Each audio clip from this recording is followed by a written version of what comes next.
எலியா என்கிற ஒரு தேவ மனுஷன் வானத்தை அண்ணாந்து பார்த்து, ஆண்டவரே என் ஜெபத்திற்கு பதில் தாரும், ஆண்டவரே என் ஜெபத்திற்கு பதில் தாரும் என்று ஆண்டவரை நோக்கி ஜெபித்த பொழுது வானத்திலிருந்து அக்கினி இறங்கி எலியாவின் பலிப்பொருளை எரித்து போட்டது என்று நாம் வேதத்திலே வாசிக்கிறோம்.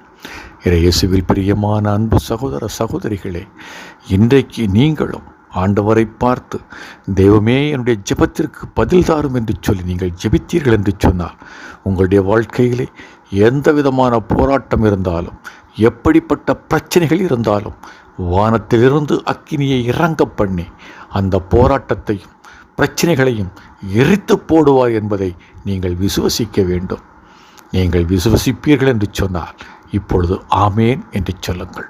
எலியா என்கிற ஒரு தேவ மனுஷன் வானத்தை அண்ணாந்து பார்த்து, ஆண்டவரே என் ஜெபத்திற்கு பதில் தாரும், ஆண்டவரே என் ஜெபத்திற்கு பதில் தாரும் என்று ஆண்டவரை நோக்கி ஜெபித்த பொழுது வானத்திலிருந்து அக்கினி இறங்கி எலியாவின் பலிப்பொருளை எரித்து போட்டது என்று நாம் வேதத்திலே வாசிக்கிறோம்.